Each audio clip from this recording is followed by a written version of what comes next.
You are now listening to the NYYST Podcast.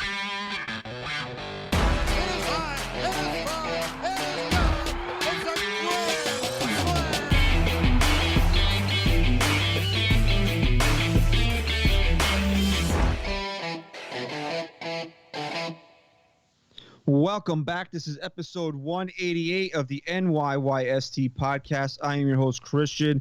As always, joined by my co-host, Chris. Yo. And it's Stat Guy Rye. What up? Stat Guy Rye joining us on time this week. I made it. You made it, buddy. I'm here. Chris and his mouthful of meat diet is really working for him. So big props. And there's the dog. Creed's back this week. Nice. I thought this dog thing was just a 1 week fucking cameo. No, new series regular. Creed. That's right. Can it's like you take? You named him after the band, like when right? Tommy Chong joined that 70s show in the 4th season. Oh, He yeah. got his name on the credits. You forgot he was on it. named him after the band, right? Yeah, that's exactly what I did. Hey, you know we're late. I love the band. Hey, good. I'm not in the mood for your jokes today. I know you're very nasty. You're very. There's just a morbid energy around you right now. Today was not a good day in Yankee universe. It really wasn't. I'm just tired. The Trop is just. It's a house of horrors for the Yankees. They got shut out Saturday, or was it Friday night? Friday. It was Friday night. They lost 1-0. And 3 out of the last 4 times they got shut out, it happened at the Trop. So it's not a place that they play well. It was 1-0. Yeah. Oh, that was the 7th inning run by the Rays. They scored it late. Yeah. The Yankees dropped 3 out of 4.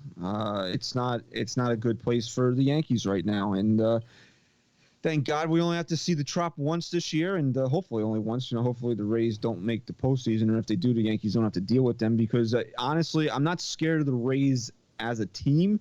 I'm scared of having to play at the Trop. It just is not a place where the Yankees play well, and I really think the Yankees are a lot better team than the Tampa Bay Rays are. It's just that for whatever reason they don't get it done down there. Yeah, no. It's not even a question to me. Who's a better team? But I mean, for the last few years now, they haven't played well there, and I don't blame any team not playing well there. I believe they're 2-7. But you know what? At the end of the day, like you've said how many times this is a glorified spring training, I was actually happy with this weekend because we got good pitching. My biggest concern over since the beginning of the season has been the pitching staff, where I thought that wasn't going to be a concern for me at all, and I even ripped Patrick for it, and I owe him a little bit of an apology, but we saw much better pitching. Yeah, but for it to truly be glorified spring training, they just need to get out and hide, and they have in that this weekend cost them that opportunity of getting out and hiding. They would have been 4 up on the Rays had they won. Now they're only 2. So I'm not really worried that they're not going to win a division, but to really cement this as glorified spring training, you just needed to build a lead and not look back. And they might be in a little bit of a dogfight here now. Well, they got a homestand coming up, and they're 4-0 at home to start the year. So that's the Yankee. So we'll touch on this a little. Yeah, and we'll touch on this a little bit later on when we do the look ahead. But the Yankees' next 12 games are all in New York. Yeah, because there's some in city. So they're right. coming. They're going to be in their beds for a while here for the next couple of weeks. So hopefully, they'll start playing better. But they've been scuffling a little bit this week because they split the series with the Phillies. But we'll also touch on that a little bit later on. We can do a little bit of a different format to the show, and after the show's over, leave us a 5-star rating and review and let us know if you like the new format of the show. We were tossing this around since the season has started, and we don't really think, and you can, and again, tell us, give us feedback, let us know. We don't really, because we record Sunday night once a week right now. Let us know, we don't really think that the fans want us to break down every single game, like a Monday night game on Sunday night, a week later, that you really don't want us to break it down. So what we're going to do is we're going to come out here, we're going to hit you with the top stories of the week, and then after we do that, we're going to go and we'll go through the schedule. If there was there was something that we need to pick apart from a certain game, then we'll do that. But we're not going to go through every single game and be like, on Monday the Yankees won 6-3. This guy did this. What did you think about that? If there was a big play or something that we need to discuss from that game, then we'll do it. Highlights, lowlights of the week. So let us know if you listen to the show. Let us know if you like the format or you think we really need to get more in depth into these games. I'm not going to pay attention to your suggestions because I'm going to do things how I want to. But let us know. Right, I agree. We probably won't listen. But so we're going to start off here. The big thing right now is Gary Sanchez's struggles. Gary Sanchez, and Ryan, can you look this up? Because if I look at Baseball Reference, it's not going to give me his updated totals, but he's hitting about $1 right now. He's got 1 home run and maybe 2 or 3 runs batted in. He's struggling. He's really, really struggling at the plate, and fans are calling for his head. And I really want to get that worked up right now because fans. I mean, I said this yesterday on Twitter. Gary Sanchez could be having a legit MVP caliber season, and he makes one mistake, and people are going to be calling for his head. Yeah, it just seems like there's nothing this guy could possibly do to get the fans off his ass. And I don't know what it is. And I said this also. Like, there's this narrative around him that he's quote fat and lazy, but you hear Garrett Cole loves throwing to him. You hear how hard he's worked with the new catching instructor on framing low pitches and being in better positions and all this other shit. And I'm going to read you a direct quote from James Paxton today. Ryan's got his average before you get to that. He's hitting 103 on base, is 222. He's got 4 hits and 39 at-bats on the season so far. 1 ding, 3 ribs. It's awful. He's atrocious. He's been atrocious. There's no way to defend his offensive play. No. And this is what James Paxton had to say today. And James Paxton was great for 6 innings. Yeah. And he lost a little bit in the 7th. But 11 strikeouts too, I think. Yeah. We'll get to that later in the show. This is James Paxton in reference to Gary Sanchez. He was really good. He was calling the game back there, mixing in my stuff really well. I thought he was calling great pitches. I didn't shake him off all day. He was great, and his framing has gotten so much better. He's really catching the ball well in corners and blocking the ball. He's really improved back there. It's really great to see. He's a great guy to throw to. A great guy to throw to. That was James Paxton today. Yeah. Listen, I'm not going to go back on my word. And my feelings on hating a player at the time is that if it warrants boos, if it warrants getting on his ass, you go for it. Gary Sanchez certainly warrants that. His play warrants that right now. But it's not that. That's not what bothers me. It's that the second this guy starts to struggle, everyone wants him gone like he's some piece of shit. Like there's other catchers available that are better, and that's what bothers me. It's just so irrational. Yeah, and it bothers you too because maybe on Twitter they should kind of look at how his own teammates talk about him, and they go out of their way to support him, and they want to back him up and be there to be that a support and to help him out mentally. Maybe if any way they can, maybe the fans should start doing that as well. Because what positive is there to gain when you prematurely criticize a player the way you are with Sanchez? I get it, but I mean he's young and controllable, and he's not making that much money, so. And he's better than most catchers in the league, so we're pretty lucky to have him. Here's the argument now you get back. When you say Gary at worst is a top 3 catcher, people say, well, the position is not that deep, so you're not really complimenting Gary by saying that. So in my response to that is, so if the position is not that deep and Gary is one of the 3 best catchers, who's better? Now you want somebody worse than him playing that position. Right. I actually put together a little trivia for you guys if you'll amuse me for sure. Okay. For a couple minutes. Just keep in mind, Gary Sanchez, he's on a 1-year, $5 million contract. He's only making $5 million. That's nothing compared to what JT Realmuto is going to get next offseason. I'm just throwing that out there. I agree. Some triv. Okay, ready? In 2016, this player only had 53 games played, yet he ranked top 5 in home runs for AL catchers and top 10 in RBIs for American League catchers. Who was this player? Jake Taylor of the Cleveland Indians. Wrong. Austin Romine? Gary Sanchez. In 2017, this player had his first full season in the major leagues. He led in American League catchers in home runs, hits, and RBIs. Who am I speaking of? Got to be Francisco Cervelli. Has to be. Yeah, I agree. Cervelli. Or Gary Sanchez. In 2018, this player was injured and only played 89 games, yet he ranked top 3 in home runs for AL catchers, top 10 in hits for AL catchers, and second in RBIs for catchers. Which player am I speaking of? That's Salvador Perez, right? Or the Royals, he got hurt that year. Oh, close. No, I thought it was Sal Fasano, man. Even closer.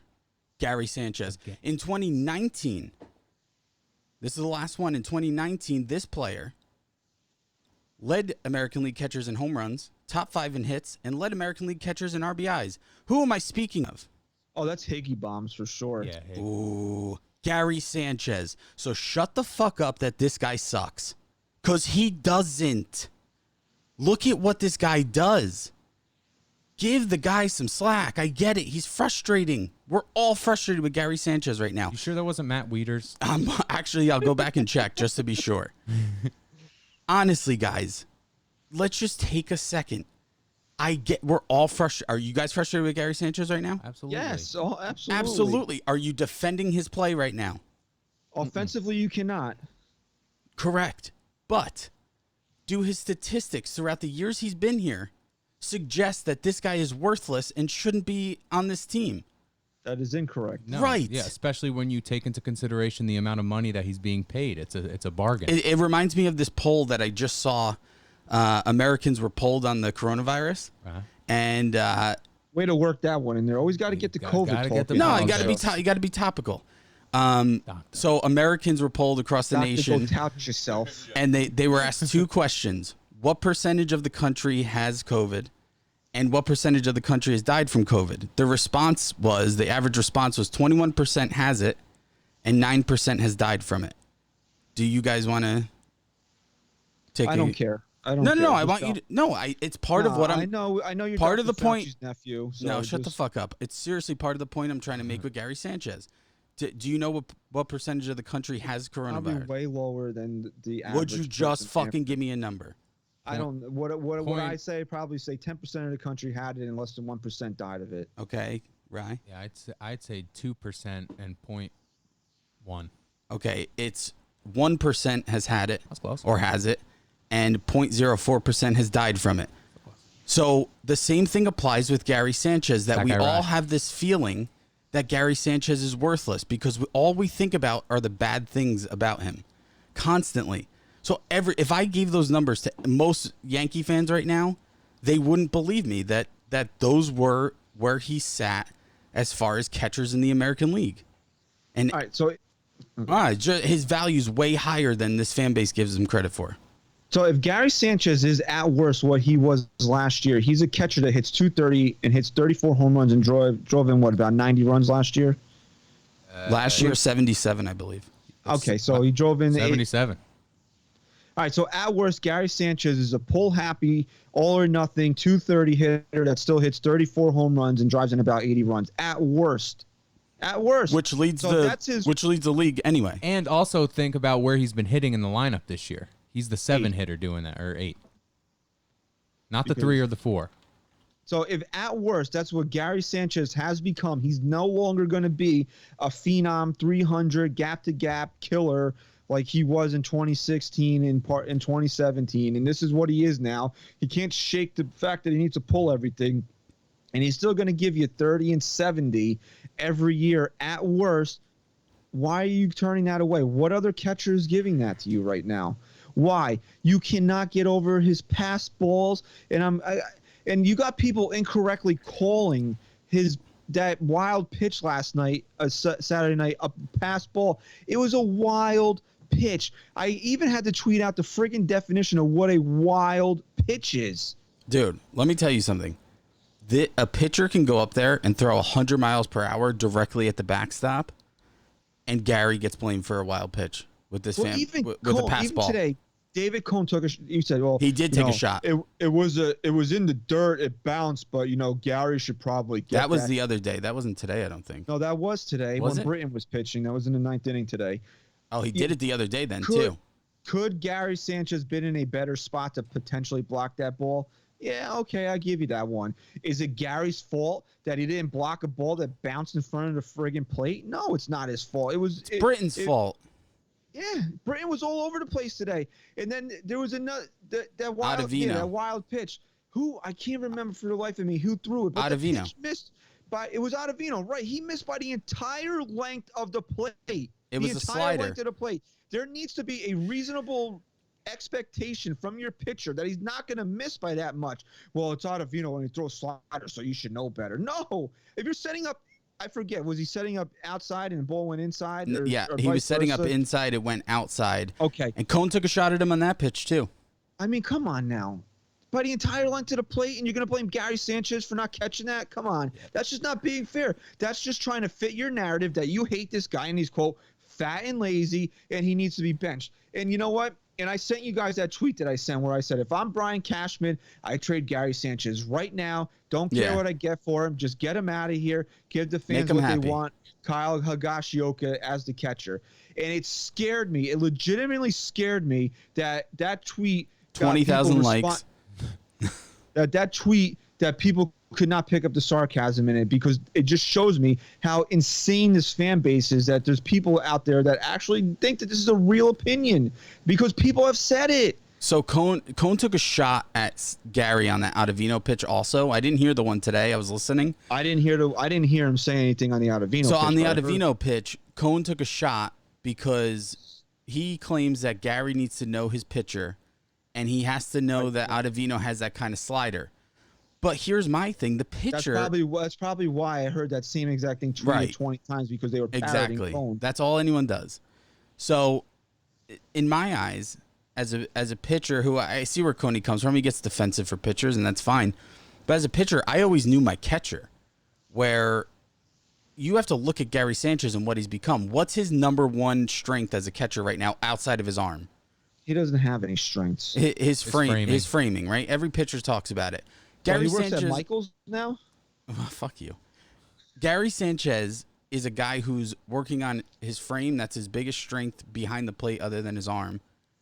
And the way he's setting up is different over the last couple of years. He's not in the best position right now to take a slider in the dirt in the other batter's box. Because that's what they were working on with him. Right, exactly. This is what he's focused on. As a pitcher, you need to know that. You can't be set up inside and throw a slider in the other batter's box and expect Gary to get to it right now. And let's also not forget how filthy some of these bullpen arms are too, that he's had to catch over the years. I mean, Ottavino, Tommy Kahnle, Aroldis Chapman. That's no excuse, but no, it's not an excuse. It's the truth. But it's something to take into consideration on a young catcher who's still developing at that position. You know, and then I get tagged in tweets, defend Gary or make excuses for Gary Sanchez. What did I make an excuse for Gary Sanchez? I must have tweeted a dozen times in the last week how awful he's been at the plate. He sucks right now. I'm not making excuses for him. My point is, what do you want to do? Right. This guy has the capability to carry a team when he gets hot. Is he hot right now? No. I'm not going to say he's been anything but awful with the bat this year. But what are your other options? I mean, before Kyle Higashioka went in the IL, that's your option? You want Kyle Higashioka to be a starting catcher for the Yankees? I want to make one more point on this, as far as people just wanting a better defensive catcher or whatever the hell they want. They want Gary out of here. Let me ask you this question, and here's where Gary poses more value than any stat will ever show. As a pitcher, you're going through this lineup that has absolutely no holes in it when they're playing up to their potential. If you have the bases loaded, 2 outs, game on the line, who's scarier to you? A slumping Gary Sanchez or Kyle Higashioka? Dude, you could put Kyle Higashioka in Yogi Berra's body with in his prime, Johnny Bench and Jorge Posada swinging the bat for him. Yeah. And I still wouldn't want Kyle Higashioka up in that spot. Right. And so let's put aside, again, not defending Gary's performance right now. It's abysmal. It is disgusting. He needs to be better. But you look at a guy's ceiling, which we know is very high for Gary Sanchez, And you look at his worst, and at worst, he poses a threat to a pitcher no matter what, because they know what he's capable of. And at the end of the day, he's not capable of anything. And at the end of the day, you're just irrational if you don't see that. Because I mean, another trivia: which catcher on the Yankees who has the most home runs for a catcher in a season for the New York Yankees? It's In their history? Yeah, in their Sanchez. entire history. Gary Sanchez. Oh no, it was Mike Pagliarulo. No, it was wasn't Gary Sanchez in 2019. I don't Just even know one if he was a season catcher. Just ago. throwing that in. And guess whose record he beat? Guess who was the previous holder of that record? It's Gary Sanchez. Oh, yeah, 2 yeah. years prior with 33. And Right. he did that also in last year in 99 games. And the craziest thing with A year Gary ago. is that I think first of all, he's the quickest to 100 home runs Yeah, I believe that. out of any Major League Baseball player. I could be wrong on that, but I'm I think almost someone positive. might have overtaken him, but when he did it, he was, I think. And the thing with Gary is like we've seen how quickly he can turn it on, and when he does, even if it's only over a short amount of games, he fucking really turns it on, and he can carry an entire offense. Yeah, he's the fastest to 100 home runs in American League history. There you go. And that's my point about Gary Sanchez. He has the capability of carrying this team. So you just if Gary Sanchez is going to be his type of player, Ride it out. and he gives you one really great month a year, and he sucks for the other 5. Maybe you have to deal with it. And then when he hits free agency, then maybe you look to go in a different route. But right now, I mean, what else are you going to do? You want Eric Kratz to be the starting catcher for the Yankees? You want to see if they can convince Chris Iannetta to come out of retirement? I mean, Yeah, I had people. I'm not even kidding you. I saw somebody suggest that the Yankees trade Miguel Andujar and Clint Frazier to the Tigers to get Austin Romine and Matthew Boyd. Holy because fuck. they need Austin Romine Holy back. fuck. And Matthew Boyd is pitching to what, 8 ERA right now? Not good. Oh wait, that was almost as good as the trade proposal I saw the other day. Brian, Andujar look that up and for me, Frazier. Andujar and Frazier for Lance Lynn. Andujar and Frazier for Lance fucking Lynn. Because this team needs to start improving on their pitching. Well, according This to team MLB.com, needs to start improving on their fucking pitching after they signed Garrett Cole. Lance Lynn's a top 10 pitcher in baseball. Holy fuck. You people are fucking dumb. Wow. I mean, come on. So it's taking Ryan too long. What's he trying to find? Matthew Boyd's stats. Matthew It's Broderick? not going to happen. Just move on. Well, you brought up Clint Frazier, so I guess we have to segue into the second. I don't know. Is he the most hated person in Yankee Twitter or the second most hated? Don't you think Yankee Twitter defends Frazier now? Because No, he's like the martyr? No. Matthew He's- Boyd, 9.20 ERA. Okay, Yeah, let's Yeah, trade our come two on, biggest please. trade chips for this guy and a backup catcher. please. Okay, and then that's the other thing. Before we move on to Sanchez, the Yankees were stupid. They were cheap because they didn't want to pay Austin Romine $4 million. The guy's a fucking backup, dude. Like, there's a reason. We love him. We love him, but he's a backup. Come on. Do you know He was never gonna be supplant Gary. my biggest two pet peeves in Austin world right Romine now? could play every game for the next 20 years and he wouldn't hit 34 home runs. my biggest two pet peeves in this world right now is when people are so irrational they make me defend someone who I don't even like, or when they are so irrational for their love for someone that I have to discredit someone that I have a lot of respect for. Austin Romine is one of those people who I love and I have a lot of respect for, and I think he did an amazing job here. But get your head out of your ass, please. So if Gary Sanchez is public enemy number 1, I guess Giancarlo Stanton is public enemy number 2, I think Stanton could be one. or is he 1 now? I think wound, Stanton's 1. He wound because you know what, and we've been big defenders of Giancarlo Stanton on this show. I'm done defending him. Done. I'm tired. You See? know what? I'm sorry. I said, see, we back up our shit. I'm done now. We've defended Sam, but I'm done. You cannot wind up on the fucking injured list. I'm sorry, you can't do it, bro. No. You can't wind up on the injured list. He kind of got a clean slate because the season didn't start on time, and nobody really thought about the fact that he probably was going to miss opening day had we started on time this year. So we forgot about that. He's on the field. He's hitting bombs. He's kind of cooled off, but he hit a big dinger yesterday. And then what happened? Advances on a wild pitch, and what happens? Fucking hurts himself. He hurts himself. Apparently, he didn't hear a pop, so it might not be as bad as they think. It doesn't matter. But bro, the dude's on the injured list. But bro, you just said people give him a clean slate because he wouldn't have started the season. Dude, if they started the season just 3 weeks before they actually did, he probably still wouldn't have been ready. The Yankees were still questioning if he was 100% when they started 3 months late or 4 months late. So this guy is really, if they started on time, who knows how much time he would have missed, comes back for however many games, and now he's out again? Nah.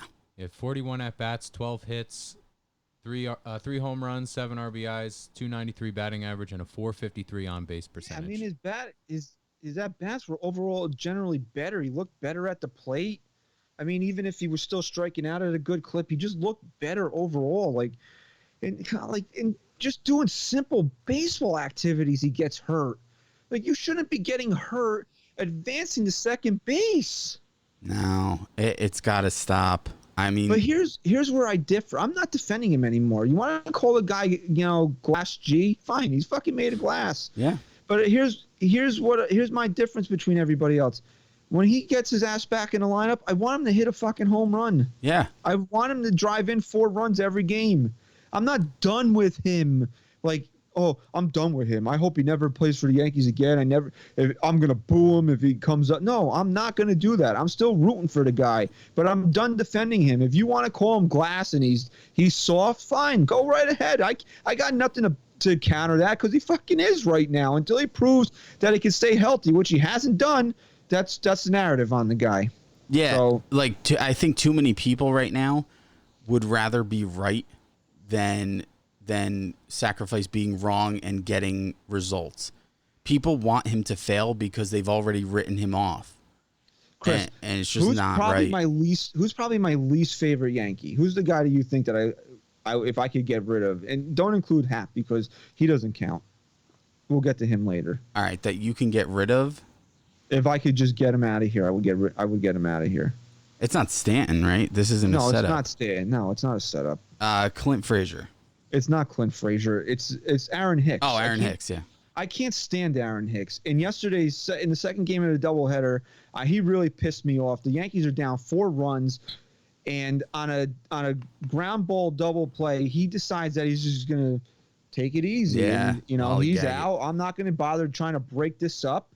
And he, that type of shit bothers me, man, because we saw later in the game, the next inning, Luke Voit, who statistically is the slowest player on the Yankees, still busted his ass down to second base to try to break up the double play, knowing how important every out was at that point in the game.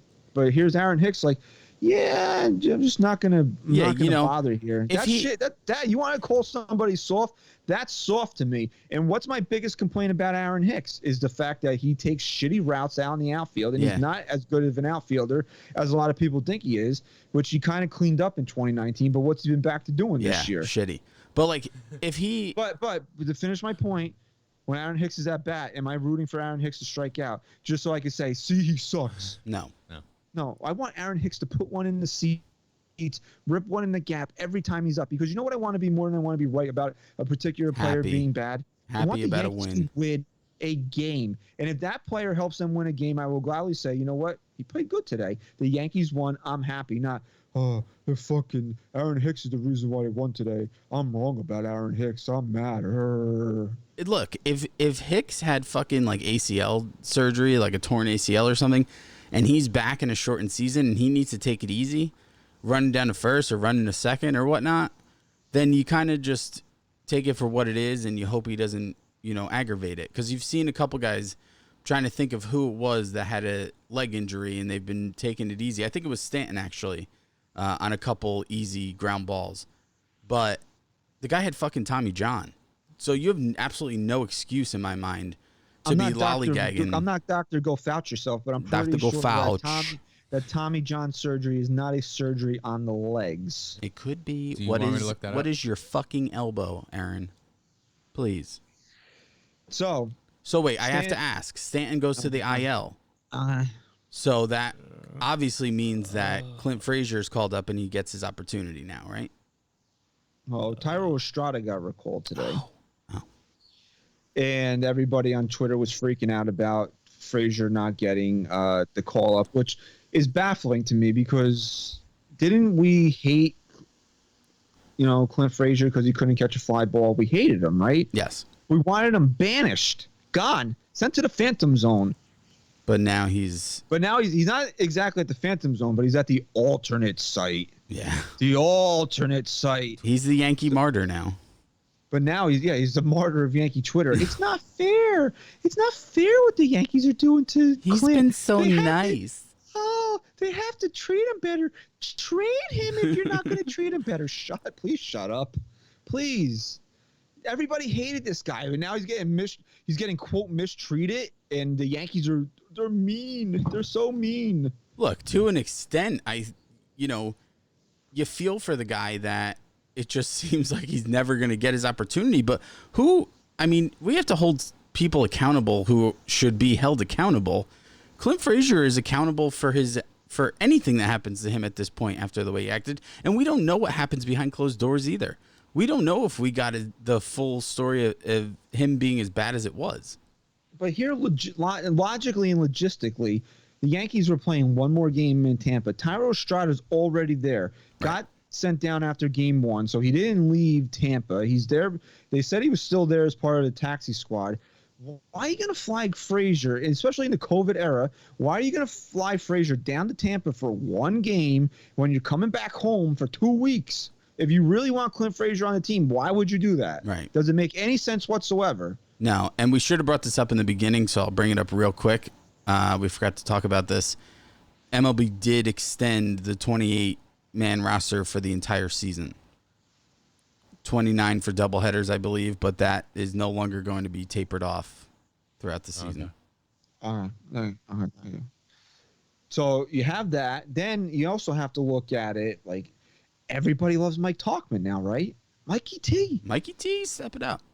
The best Mike T in baseball, I heard, right? The best Definitely. Mike T in baseball. Right? Did Dr. Gofouch say it? I think he did. So now with Giancarlo Stanton out, maybe you give Judgy a couple of days at DH. That finds Tauchman in the outfield a little bit more.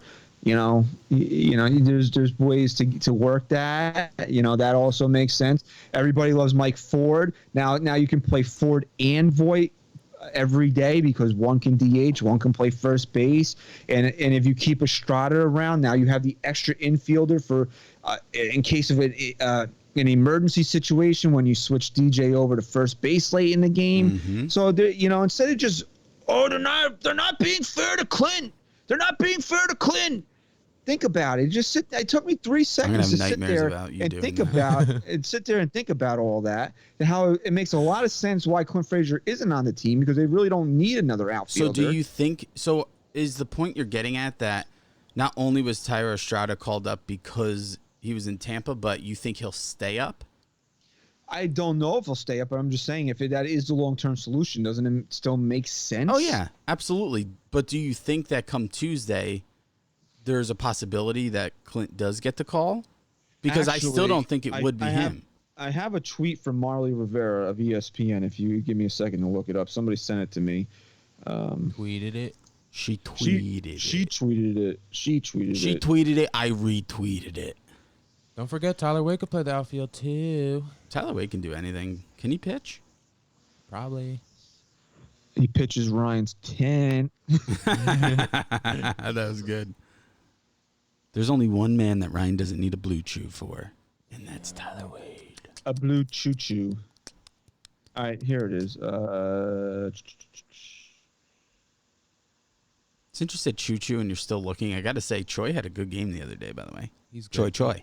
He's good. What's his first name? He-Man? G-Man Choi. G-Man Choi. Another former here we Yankee go. doing Couple This dubs. is from- work. This is from Marley Rivera of ESPN before the game today. And this is... Actually, let me bring up... We have to go to the website here to get the full quote. Here we go.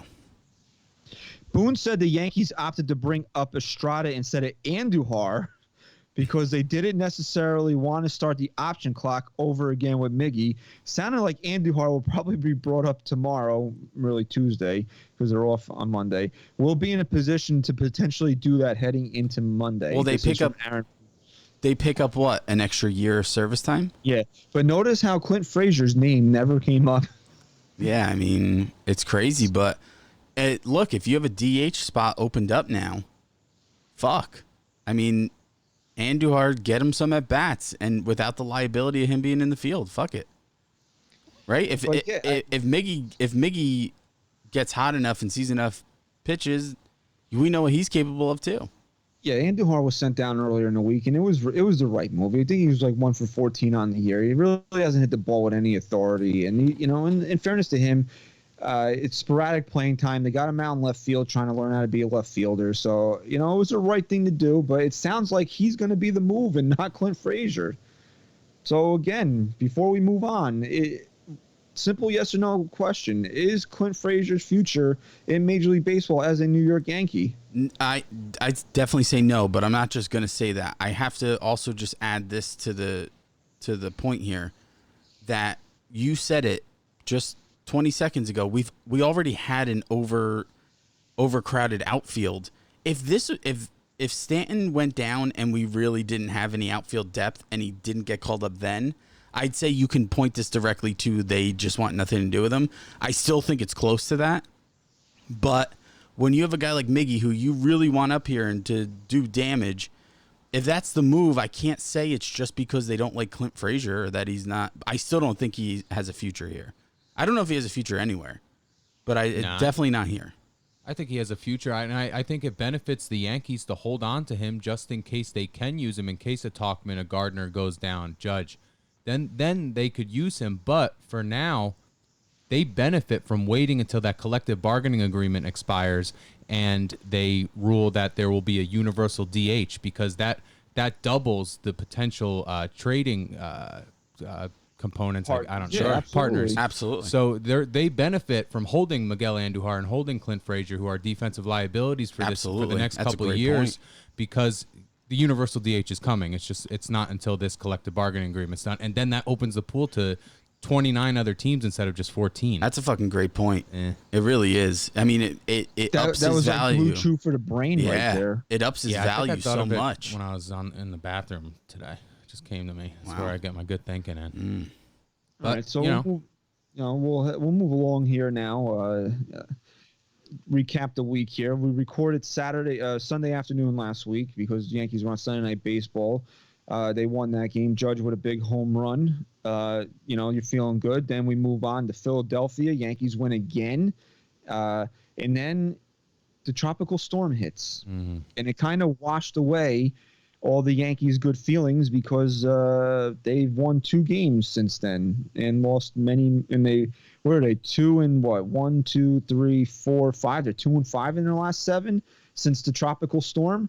So whatever, that storm, really wreaked havoc in this area with knocking out a lot of power, and it seemed to knock out the Yankees' power too, because then they canceled the game Tuesday, even though after the storm passed, it looked like they probably could have played, but it ended up being nice out. But they canceled it on Monday already, yeah, like it was scheduled. Monday for Tuesday, and then it ended up looking like they could have ended up playing because, later in the afternoon it ended up becoming sunny and nice out. Then we move on to Wednesday here. Yankees split the doubleheader. They lose the game 1, win game 2.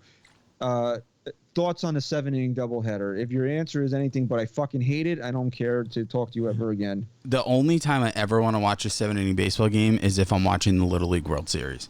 It is so fucking... It is actually embarrassing. Now, I get it, right? I think that it makes sense, and I don't want to justify it because it's so bad. It makes sense if you're going to do it in any season to be this season because there's going to be so many doubleheaders this year and, whatever. But it is so embarrassing that a professional sport has altered the time of the game by reducing innings.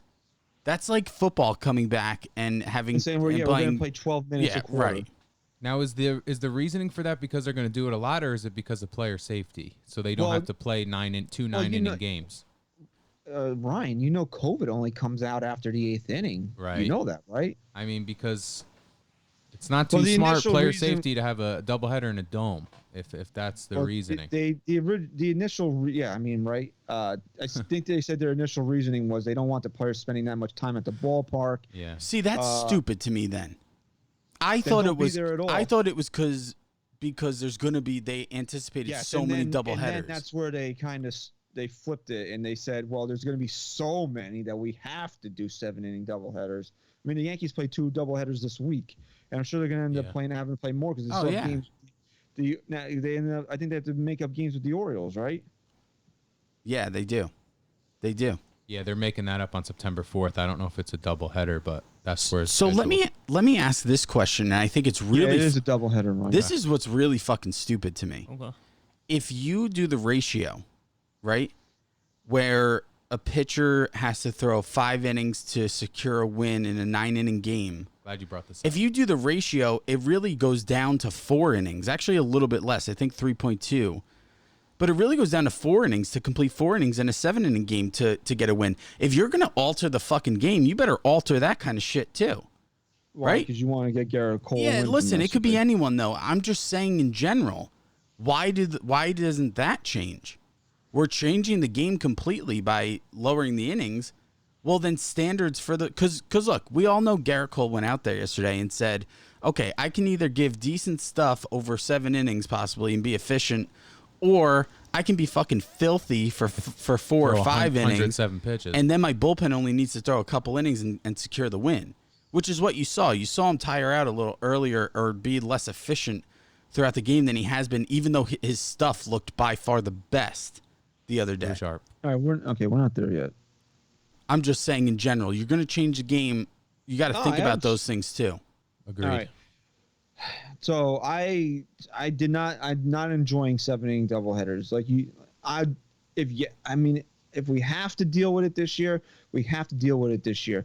But I'm hearing people on like Don LaGreca and Ken Davidoff, they're advocating for this to be Major League Baseball period going for every game, 7 innings. Listen, no, I know I'm sorry. I know No, I'm setting myself no, up for this no. with you because you like to fucking trigger me and say I'm into conspiracies and shit.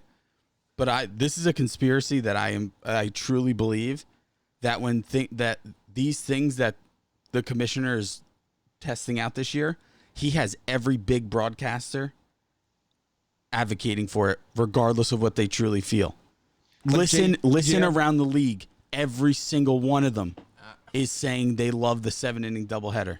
Well, Paul O'Neill said, and he said, listen, he goes, I'm not for it. We have to do it this year. I'm okay with it this year, but I don't want it going forward, which is how I am too. I don't like it. If we got to do it to get baseball in this year, then fine, I'll live with it. You know, but this Paul O'Neill's also the guy who told Roger Clemens to go fuck himself when he wanted the number 21. He got a nice big head Michael K zinger in today. It was really good.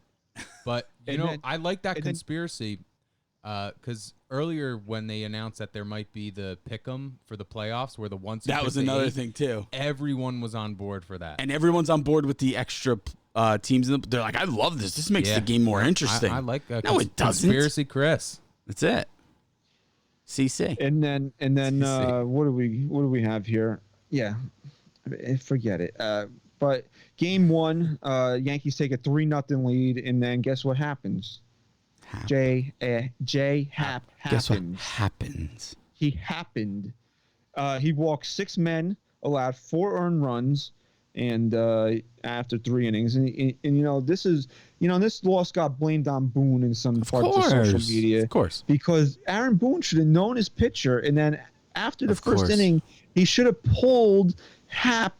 Because Hap didn't allow a run until the 3rd inning. 100%. So he should have known better, right, and got him out of there after the first. Right, because any good manager will do anything it takes to take his starter out after 1 inning. Any good manager. When you're playing 2 doubleheaders in 1 week. Any good manager would do that. Right.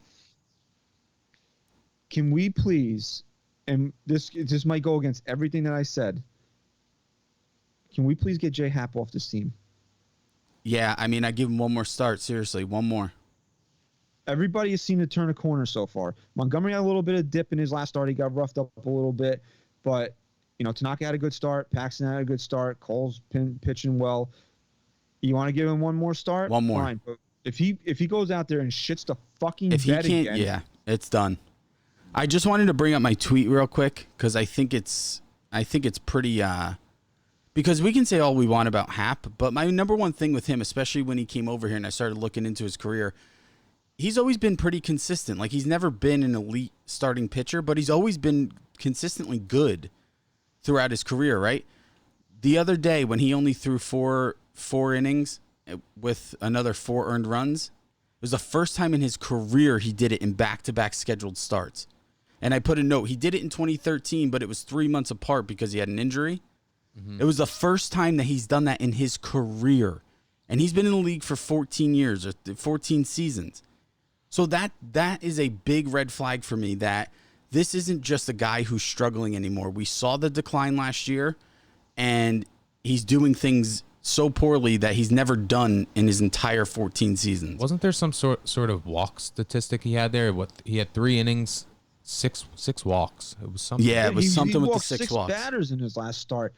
If you want to give up 10 home runs, fine. Give up 10 home runs. You can't walk 6 guys. You can't do it. I said it. You want to get beat on a who was it who walked the bases loaded run in the other day? I said a million times I would rather see a grand slam and let them beat you than you beat yourself. And you fucking Michael walk King in. started game 2 yesterday, and he was a little all over the place. Yeah. But you know what? I like his stuff. He's got a much bigger upside. I'd rather deal with Michael King's growing pains than Hap. Seriously. I'd rather see I want to see Schmidt get a start here. I think he's got to hit the 40-man first. Yeah, I know. I'm saying eventually I want to see him up here. I want to see what he has in a big league game because my number one thing I said about him after that brief outing he had in the summer camp games was it wasn't just how good his stuff was. I loved his composure. Yeah. And yeah, you That's can big say in it was New a York. scrimmage, but that's not the case. I mean, this guy knows he's going out there to prove himself, and he was very composed, and he looked really good. I want to see what kind of stuff he has. If there's nothing to lose at this point with Hap going out there every single time and doing what he's doing, I want to see what Clark Schmidt has. Chris Iannetta retired earlier today. He was a part of the 40-man, and now spots open for Clark Schmidt to take. So we'll see. So, I liked Albert Abreu, too. He looked nice. Yeah, but I think we saw why he's kind of dipped in the pecking order amongst prospects. He's kind of has no control whatsoever. Oh, yeah. Good stuff, though. Yeah, he's got good stuff. Can't throw strikes, which right. That's the Yankee prospect bugaboo. Yeah. Right? Is the control. Bugaboo. But, Yanks split that doubleheader, and then they go for the series win, I guess, or the split on Thursday, which they didn't get. They lost 5-4.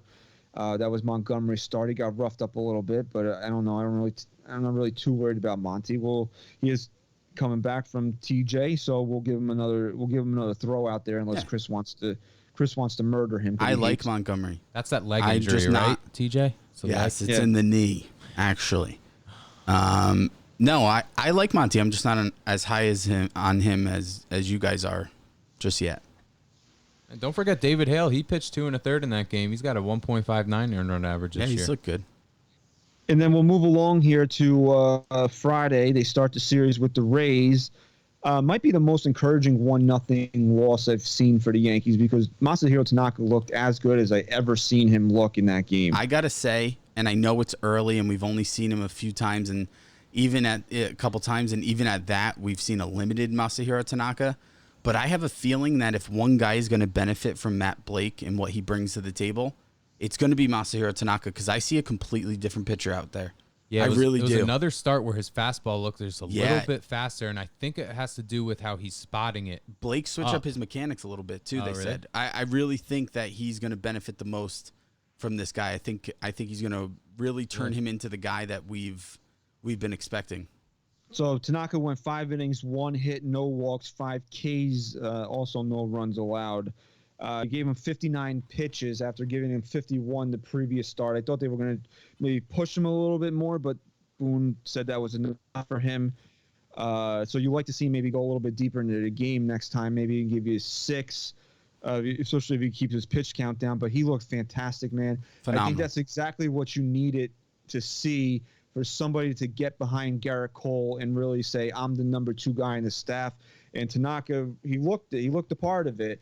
Now, if there's one big takeaway from this game and the Rays series as a whole, except for the game that the Yankees won on Saturday, is they couldn't hit. For whatever reason, they couldn't hit. And and a lot of the times you'll say, hey, you want to tip your cap to the Rays pitching staff? Fine, but I'm not going to do that. No. The Yankees had a lot of fucking hanging breaking balls that they missed. They had a lot of fastballs that were right down the middle that they swung through. Honestly, and you don't want to take anything away from the Rays, but fuck them because they're chirpy little bitches. And really, I'm sick and tired of their fucking act, and Blake Snell in particular. Which, like, he's a scumbag. We like to beat the Yankees. Yeah. We party hard when we beat them. Fuck you. You fucking jerk off. Fucking jerk off. Exactly. Wait, the Rays tried to lose this game today, right? First of all, bad break for them. Today, Morton got hurt today, right? Yeah, he got pulled. Charlie Morton, you don't want to see it. It's a shoulder. He's hurt, right? But on top of that, the Yankees, they only scored 3 runs today. Yeah. All gifts. Yeah, all gifts. I mean, who was the outfielder? Should have caught that ball. He drops it. John Sterling had a friggin' he just went nuts, and the Yankees scored the runs, and then they just gave it right back. But yeah, so what were we saying here? Because Tanaka, right? So I'm feeling really encouraged about Masahiro Tanaka right now. But again, the Yankees bats in this game and for most of the series, I don't know what it was. They just could not seem to square something up that even 3-4 days ago they were lining 110 mile an hour beams and hitting them into the seats. I just don't know what it was. Is this place that much in their heads right now? It seemed like the strategy for Ray's pitching was the breaking ball. Just constantly go to the breaking ball. Because I think Chaz Rowe, at one point through, I think he ended the game 17 straight sliders. Yeah, and a lot of them sucked. A lot of them sucked. A lot of them sucked. Yeah. To big hitters, too. Stanton and Torres in particular. So they lose 1-0. Everybody wanted to blame Gary because the wild pitch and Talkman, whatever. too, with the base running blunder. At second, trying to advance to third. Yeah, that was with no outs. But he's the internet darling, so we can't make fun of him. True, I shouldn't have brought it up. All right, so Yankees win 8-4 game 1. That was Cole's start, which I'm going to blow my fucking stack about in 1 minute. But that was the only game this series the Yankees hit. They hit 3 home runs. Stanton, Judge, and who was the other one? Who's the other guy to hit one, Ryan? No, Boyd didn't go. I'll pull it up. Judge, Stanton, and Ford. Yeah, Ford hit a bomb. 436 feet, I think. Yeah, bomb. What can we break this down real quick? Sure. Can we break this down real quick? What would you say everybody's been bitching and complaining about since we started this podcast? We don't have an ace. Brian Cashman doesn't go out there and get aces. He can't acquire the big pitcher, right? Right. The Yankees are cheap. They don't want to spend the money on Patrick Corbin, right? Wasn't that part of the narrative too? Right. No, Zach Greinke. Yankees didn't want to go get Zach Greinke. Meanwhile, he would have never fucking came here, but we had to deal with that shit. Right. And what did Brian Cashman and the Yankees go out and do in the offseason? Got the white whale. Spell it out for stupid people. What did they go out there and do in the offseason? They signed Garrett Cole this offseason. They signed Garrett Cole, runner-up Cy Young, hasn't lost in like 3 years. Who is arguably top 3 best pitchers in all of baseball. Yeah, it's not a doubt in my mind. Legitimate ace. Legitimate. It's not. It's the most legitimate ace you could get. The most legitimate ace in our lifetime. Not cheap. Gave him $324 million. Not correct? cheap. I think he could be cheap. considered the best pitcher since Whitey Ford eventually when this is all said and done. That's a big statement, but I like it. At worst, is he the 3rd best pitcher in Major League Baseball? At the absolute worst. At absolute Yes. worst. Had the best stuff we've seen him have in a Yankee uniform on Saturday. Yes. Right? What did he strike out? 10 guys? Something like that. Yes. It was 10. Look, he pitched his fucking balls off on Saturday. I'm sorry, he did. He absolutely did. He ran out of gas. And if you want to say that an ace should go longer than 5 innings, go fuck yourself, because this is the weirdest season we're ever been a part of. And Garrett Cole went out there and dominated for the first 4 innings, and he threw too many pitches and he ran out of gas a little bit. But you know what? Every game he's gone out there, he's brought better stuff to the mound that he did the game before. And when he puts it all together, our jaws are going to be on the fucking floor. And instead of saying out there and saying Garrett was dominant today, he ran out of gas, it's a weird season doubleheader, blah blah blah. No, we have to hear tweets from people saying, "Oh, looks like we got the Pittsburgh Garrett Cole." Yes. Looks like we got the Pittsburgh Garrett Cole. Yes. And here might be my favorite one. Could you imagine how bad Garrett Cole would be if Larry was still here? Ooh. Terrible. Can I just make 2 points about his start on Saturday? I touched on it before a little bit. First thing, you're playing 7 innings, right? So I started saying this before in the last segment. A guy like Cole goes out there and he game plans. This is 7 innings. So an ace's job is to eat up as many innings as you can and hand the ball off to your best guys with the least amount of innings left in the game. So at this point, you have Garrett Cole who says, fuck it. I'm going all out right now. I'm gonna get creative. I'm gonna be cute on some at-bats because I'm not gonna get beat today. That's why you saw a little less efficiency from him, and he was higher up in pitch count. And he emptied the tank. Now they wanted to leave him out there to get the win. I get that. And he's the type of guy who you're not really at risk for injury at that point. The guy's a workhorse, right? Okay, but hold on. I just want to say one more thing. Okay. Just to segue after we're done with you're this. You're mediocre like your playing career. He's a starter. Rest in peace. Okay? So I just want to say this, and we can touch on it after we get to any more Cole points. You've seen this now across the board with even the best starts of every Yankee so far, that they hit this wall. They've hit a wall, regardless of how great they've been. And I think that really pertains to where I was wrong in saying that even though they didn't really have a spring training or an extended summer camp type, that these pitchers should be ready and should be stretched out. They're not. They're not right now. You've seen it. You've seen guys tire, even if they're being efficient like today in Paxton, and have Paxton had some of the best stuff we've seen him have since he's been a Yankee, but he hit that wall. And every pitcher has been doing it outside of Masahiro Tanaka because he was just that filthy. And I think that's something to look out for too.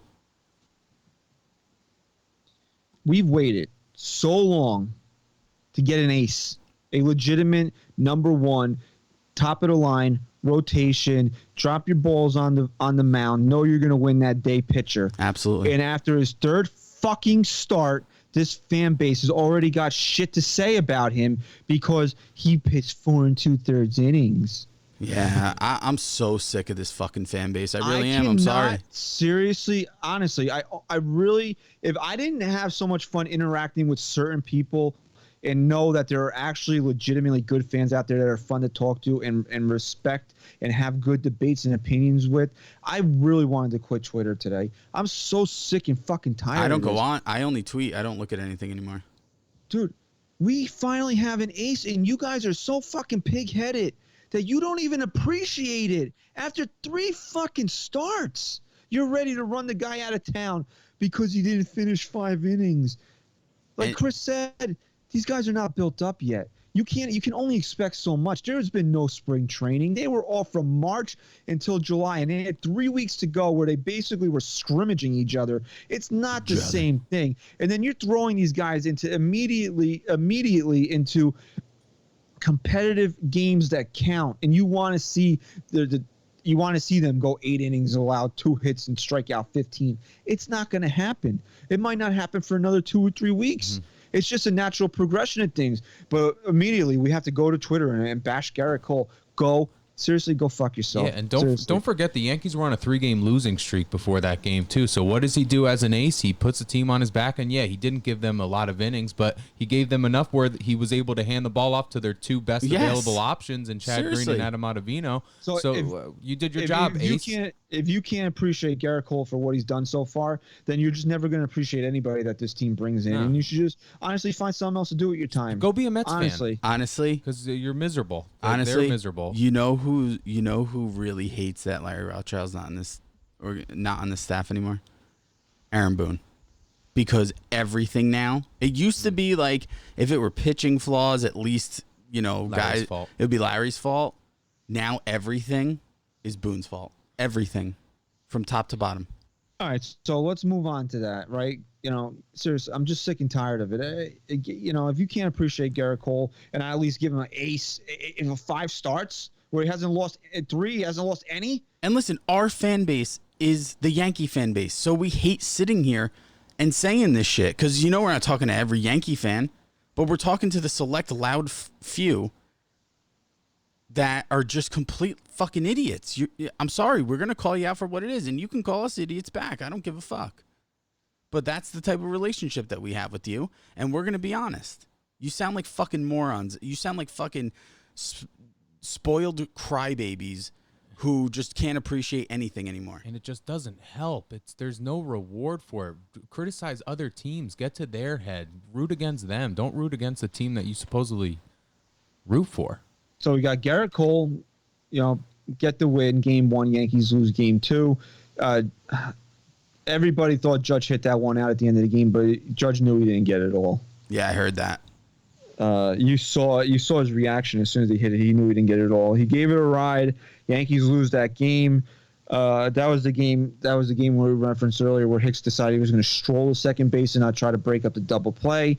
Which, good job, Aaron Hicks. And then today, you like you said, there's no scapegoat for Boone anymore. So Larry's gone, so now everything is Boone's fault. James Paxton, the fastball was up a little bit today. It was sitting like just under 93, which was better than he hit 94 sometimes. Okay, so he was better, but really good stuff today through 6 innings. He ran up against it there in the 7th. The Yankees didn't hit at all today. They had their 3-run score on a hit by pitch with the bases loaded and a 2-run error. So they didn't do anything offensively. 0 for 8 were runners in scoring position. So you want to blame anybody for this loss today. Blame the offense. Blame Boone. It's just easier. Boone, right. It's easier. Think about it. You don't have to think. Right, you don't have to take the time to really break down the game in your head and tire yourself out by thinking critically and seeing where the flaws were. It's just easy to just say it's Boone's fault. Let's just make life easier. Can I give a positive for Boone? Yes. His nephew was actually drafted by the Washington Nationals, Jacob Boone. Remember Brett Boone in our interview with him was talking about him. Oh, wow. Yes. Yeah, Brett Boone's son. If he makes the major leagues, he will be the 4th generation Boone. First time ever? First time ever. And Major League Baseball, Booner for the Boons. Booner for the Boons. That's pretty wild. 4 generations of baseball players. So that would be a great Jacob Boone. Mockumentary about like a conspiracy like that, where MLB has a Booner for Boons. What if I told you? What if I told you that Manfred was put in place years ago By a syndicate. Just to recruit the 4th generation Boone. There's something about these Booners. I got a Booner for here's a hot mic. He didn't know he was on a hot mic. I got a Booner for Boone. Okay, so here we go, right? We hit the 7th inning. Paxton's cruising along here. 6 scoreless. Yankees are up 3-0. Unhittable. And then what happens? And this is such a bugaboo for me. You should not be giving a batter a pitch that he can hit out of the ballpark when you're up 0-2. You can't make a mistake like that on 0-2. 100%. Biggest pet peeve in base. He serves up a 2-run home run to who was that? Brousseau hit that with on the 0-2 pitch. Is he French? Right? He might be. Brousseau. He might. Yeah, it was their first baseman 0-2 pitch. I mean, when I saw that, I was like, dude, come on. But you know what? He pitched really well up until that point. And then here is where Yankee Twitter decided that Aaron Boone lost the game for the Yankees. He didn't go and get James Paxton. But if you had ever paid attention once, just one time, to know that a left-handed batter was coming up, he's not going to get James Paxton to bring in fucking Jonathan Holder. He's not doing it. He's going to let James Paxton pitch to the fucking lefty. And what happens? Lau hits a home run. Game's tied. So naturally, it's Aaron Boone's fault. Here's what pisses me off. I guess it's throughout any fan base. I'm not just going to say Yankee fan base. You take things out of context so poorly. I mean, it's embarrassing. Look at the context. Was Paxton getting rocked? And where he still wasn't the best guy to have out there at the time? No, he made one bad pitch. If he had been facing a right-handed hitter, I can understand the argument. But lefty, no. There's no argument You there. can only understand.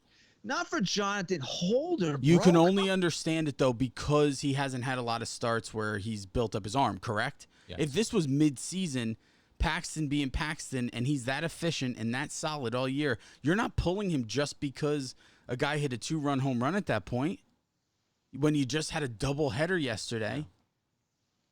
I mean... No, the only criticism there is that he's looked very shaky in his first couple of starts, and he was up to 87 pitches, I think he finished with, so maybe you should have just taken what he gave you at that point. But when you just played a doubleheader the day before, and you most likely only have Holder and Britton because you don't necessarily want to use Green or Ottavino, then...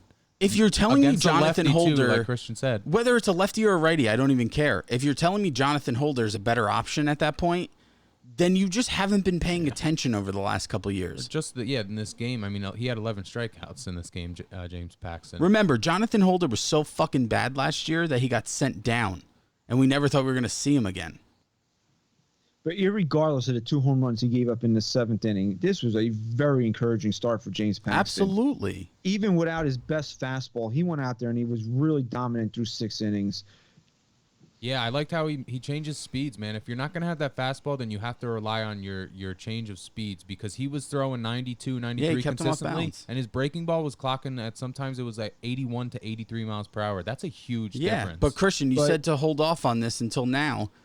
You know, I'm not that upset about these shitty games where they've lost, because if anything, I wanted to see the pitching turn a corner, and they definitely did. I mean, across the board. Yeah, I would have liked to win one more. Win this game today. I want to win all of them.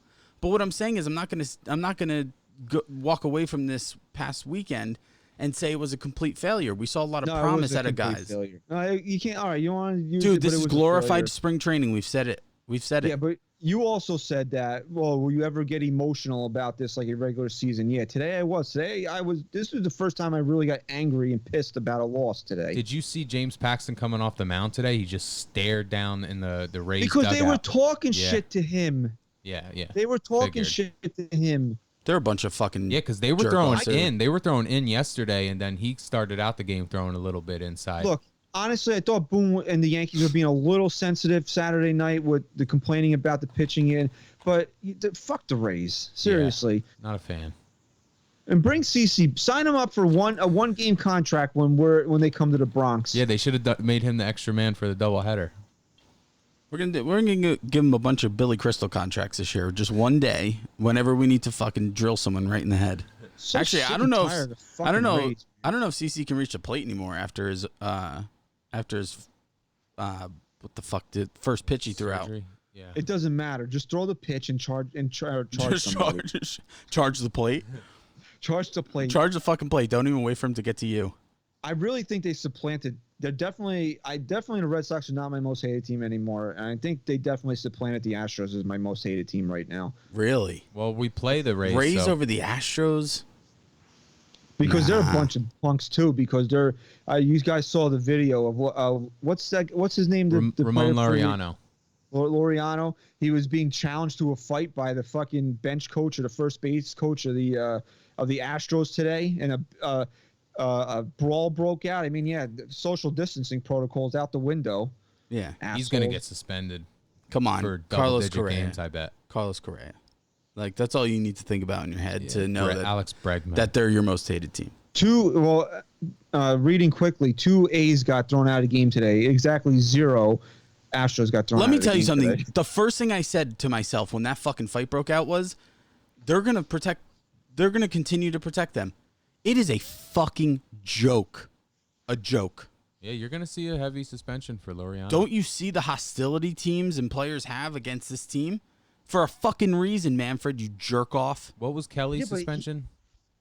8. No, there's more hostility because of Manfred protecting them. I'm not saying today was in-game Manfred. No, but Laureano was hit by the pitch. He was hit. Right. And then the Astros bench was jaw-jacking him. And then the coach was challenging him to a fight. Yeah, and then he hides behind the players.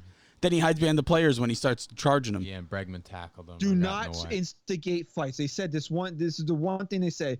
Social distancing protocols do not instigate fights. What is this asshole out there doing? Instigating a fight. If he doesn't get fucking suspended for that, you know there's something going on. So you know there is. So the A's player gets hit, gets instigated, he's ejected.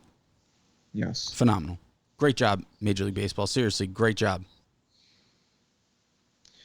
Hopefully the Yankees will do a great job as they head home now. They're off on Monday, and then 12 of their next 12 games are all in New York.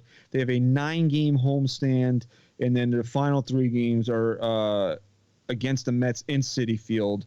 So they're going to be sleeping in their beds for a long time. Hopefully they get it right. I just want to see this team go back out and dominate again. Yeah. I'm not overly worried. I mean, I know some fans are jumping off the ledge now. I'm not overly worried. They're still on pace to win 40 fucking games this year, even with this bad week. How could you be on? So there's fans out there that are saying they suck now. Like, is that? Well, if they think Garrett Cole sucks. Yeah, you're right. All right. Gotta rationalize. And these are my least favorite shows is when we have to come out here and take shots at the fan base because it doesn't benefit anybody. It doesn't benefit us to make us sound like the miserable pricks that have to take shots at the fans. It doesn't benefit the fans to sit there and take shots at their players, and then we feel the need to react to it. I don't like doing these types of shows. So I want to see I just need the Yankees to get back to playing where everybody's got a fucking hard on for this team again. Maybe they need a blue.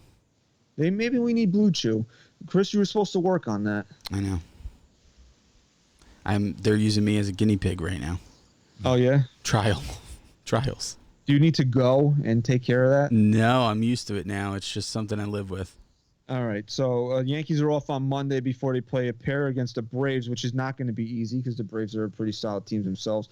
Although Mike Soroka's done for the year. He ruptures his Achilles the other day. So that's a tough blow. They're off Thursday before they welcome the Boston in for 4, which is these weird wraparound series they're having this year, Friday to Monday, before we get a little bit of fucking revenge against these scumbag Rays. But we'll talk about that next week. So the next guaranteed show will be Sunday afternoon because the Yankees will be playing Sunday Night Baseball again against the Red Sox. So we'll do a Sunday afternoon show, if that's okay with Chris. Yes. Okay. So we'll be back. We'll definitely be back Sunday afternoon. I can't guarantee we'll be here Thursday. Unless something major happens, I don't really see the need to, unless somebody dies. Like Horace Clark, who was a mediocre player. Oh, man, Francesa. No, wait a second. Okay. Now you take me out of context. Okay. I wasn't talking about him as a human being. I was talking about him as a baseball player. Talk about a disrespectful backhanded compliment. It doesn't get There was no it really compliment doesn't get much there worse. whatsoever. His tweet was basically He Horace sucked, Clark was the but rest in peace. yeah. Hear His me tweet out, was hear me out. basically Horace Clark was the epitome of the post-Mantle Yankees, mediocre ball player on a mediocre team, and then at the end he goes, "Rest in peace." Horace Clark never did an interview with me. I mean, talk about I said it. I even not tweeted, reading the why, room, dude. Why even add the rest in peace? You fuck. You How's he buried gonna this rest guy in worse than peace, Dude. You buried this guy worse than the fucking Paul. You know, Bearers did. like when your parents tell you, like, if you have nothing good to say nothing at all. Yeah. Like What? that was a I never heard perfect that, okay. example of that tweet just was not necessary in any way other than us to be able to talk about it. Okay, this guy sucked at baseball. Okay, but he's dead, so rest in peace. Rest in peace. I feel bad for the family. Got him. Oh my God. Man. Classic So, Mike. rough week for the Yankees, but they're coming home. So after there you go, Ryan. Rough week for the Yankees, but as I said, they're coming home. So hopefully they'll get things right after a day off. Here we go. That's it. I don't even know what to say. My kid's screaming, my dog's sleeping. So at least we got one down, one to go, right? Yeah. What do I usually do here? Oh, yes. Follow us on Twitter at NYY Sports Talk. Hopefully, Chris will have some good news for me tomorrow so we can have some good news for you. I'm really excited about some that I've been working on, but Chris has got to give me the go-ahead on it first, so we'll just tease it a little bit, and then if we have some news to break, we'll break it on Twitter at NYY Sports Talk, so definitely follow us there. Thank you for listening to episode 188 of the podcast. We appreciate your support, even though we think a lot of you are dumb. Even though we just ripped your fucking life apart, we appreciate you. Stop with the criticism. So it's too much. Everybody that listens to this show, we appreciate your support, even if your opinions are trash. Okay.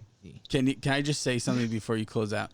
Here's how much I appreciate you. I had someone directly comment on my Twitter the other day after I said something. He goes, "Wow, an actual good statement out of you." And I was like, "Okay, is this just like a hobby of yours? You go on people's Twitter out of context and just whatever?" He goes, "No, I've been listening to your show for 2 straight years and I hate everything you say." I was like, "Well, you know what? I appreciate you listening despite hating me. Thank you so much." There's something right there. And I got to stick up for my boy Ryan, who Gloria poked the bear today after the Yankees lost. Gloria, you can't be doing that. He was fucking mad. If he wasn't filming himself, I don't know what he would have done, but his eyes got glossed over. They told the story. They glossed over, and then the camera cuts out immediately, and then that's it. Don't poke the bear. Not after Don't a poke loss the like bear. That. All right. Thank you for listening to episode 188 of the NYY Sports Talk podcast. Please follow us on Twitter at NYY Sports Talk. Stat Guy Rye. Go Yanks. Chris, say goodbye. Peace.